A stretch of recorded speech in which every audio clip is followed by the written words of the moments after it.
Já classificada para as oitavas de final, resta à seleção portuguesa confirmar o primeiro lugar do grupo e para isso é preciso apenas de um empate diante da Coreia do Sul nesta sexta-feira. Portugal soma 6 pontos, Gana soma 3, Uruguai soma 1 e a Coreia do Sul soma 1. Na verdade, a Coreia do Sul está em terceiro e o Uruguai em quarto, porque a Coreia do Sul tem um saldo de gols maior. No treinamento desta quarta-feira não participaram o zagueiro Danilo Pereira, o meio-campista Otávio, brasileiro naturalizado português, o lateral esquerdo Nuno Mendes, que deverá ser ausência e segundo o jornal L'Equipe deverá perder a Copa do Mundo, não deverá jogar mais por Portugal neste Mundial, ele saiu lesionado diante do Uruguai, e a ausência foi mais significativa, foi de Cristiano Ronaldo, mas segundo a imprensa portuguesa não há nada com o CR7, ele deverá jogar contra a Coreia do Sul. O grande destaque de Portugal nas duas primeiras rodadas foi o meia Bruno Fernandes, ele deu dois passes para gol, 2 assistências e marcou 2 gols. O primeiro gol, inclusive, teve a polêmica de quem foi o gol,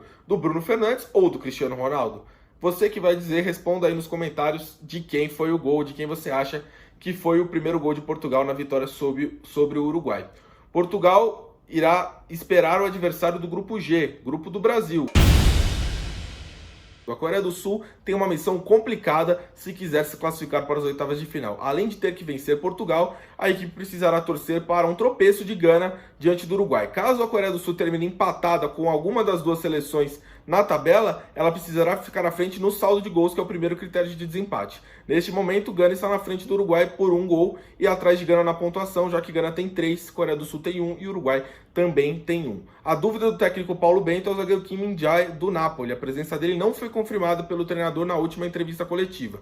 Enquanto a grande estrela antes da Copa era Son Heung-min, quem se destacou foi o atacante Cho Gue-sung, que marcou 2 vezes na derrota por 3-2 diante de Gana. Paulo Bento reencontrará a seleção portuguesa, da qual foi treinador entre 2010 e 2014, fazendo uma campanha pífia na Copa do Mundo do Brasil, sem vencer sequer nenhum jogo. O retrospecto pesa a favor da Coreia do Sul. Os sul-coreanos, em 2002, na Copa realizada em casa, venceram Portugal por 1-0 na fase de grupos, com o gol marcado pelo meia Park Ji-sung. Na ocasião, a Coreia do Sul chegou às semifinais da Copa do Mundo e a Copa do Mundo de 2002, como todos sabem, foi vencida pelo Brasil. Caso a Coreia do Sul se classifique em segundo lugar e o Brasil se classifique em primeiro, pode ser que hajam Brasil e Coreia do Sul nas oitavas, é bom ficar de olho. Fala pessoal, aqui é o Gabriel Lopes, Samba Fute na Copa, e falo de um jogo muito especial que vai acontecer nessa sexta-feira, dia 2 de dezembro, ao meio-dia, no Al Janoub, entre Uruguai e Gana, a reedição daquele confronto histórico de 2010, que o Uruguai levou a melhor, né? Então, sexta-feira é o reencontro entre uruguaios e ganeses após 12 anos. E até alguns remanescentes desse confronto. De Gana, temos o Mensah e o André Ayew. E do Uruguai temos o Muslera, Cáceres, Godin, Cavani e também o Luis Soares, que estarão presentes nesse embate que vale vaga nas oitavas de final da Copa do Mundo. A situação de Gana é bem mais tranquila, tem 3 pontos. E se empatar, depende que a Coreia do Sul não tire o saldo de gols de Gana. Gana tem um saldo 0, Coreia do Sul saldo -1. Então dependeria de uma vitória por 2 gols de diferença a Coreia do Sul para avançar. Já o Uruguai precisa derrotar a seleção de Gana e também tirar o saldo de gols da Coreia do Sul. Seria a primeira vez em 20 anos que o Uruguai não se classificaria para as oitavas de final do Mundial. Em 2002 também caiu na fase de grupos. O grupo tinha França, Senegal e Dinamarca, passou Senegal e Dinamarca. Já Gana vai tentar retornar à fase de mata-mata após 2010, chegar nas quartas de final, naquele jogo histórico. A melhor participação de uma seleção africana na história da Copa do Mundo foi aquela de Gana. Então vai ser um jogo, apesar dos treinadores dizerem que não vai influenciar esse jogo de 2010, é impossível não lembrar daquele confronto tão decisivo e tão histórico, que teve jogadores que vão estar em campo presentes. Então, Uruguai e Gana no Al Janoub, sexta-feira, dia 2 de dezembro, ao meio-dia, jogaço. Todos vamos acompanhar. Olá pessoal, chegou a hora da verdade para a Sérvia. Nesta sexta-feira teremos a última rodada de jogos do Grupo G e a Sérvia precisa ganhar da Suíça para não ser eliminada da Copa do Mundo. O duelo promete ser quente não apenas porque vale vaga nas oitavas de final, mas também por questões políticas. As duas seleções se enfrentaram na Copa do Mundo da Rússia, em 2018, e a Suíça ganhou por 2-1. Os gols foram marcados por Shaqiri, que nasceu no Kosovo, e Xhaka, cujo pai também nasceu no Kosovo.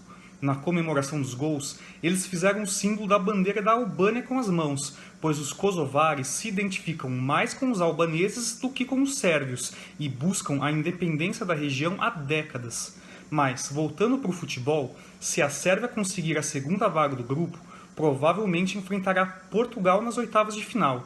E vale lembrar que nas eliminatórias europeias as duas seleções estavam no mesmo grupo, e quem se classificou foi a Sérvia, que mandou Portugal para as repescagens. Então, se o duelo acontecer, promete ser um dos melhores das oitavas de final da Copa do Mundo.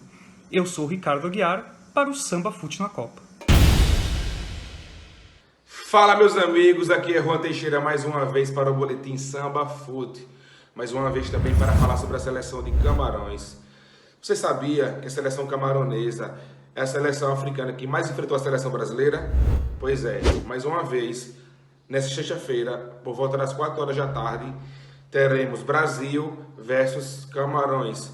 Camarões precisa só do resultado positivo, só precisa da vitória. O empate já deixa ela fora das oitavas de final.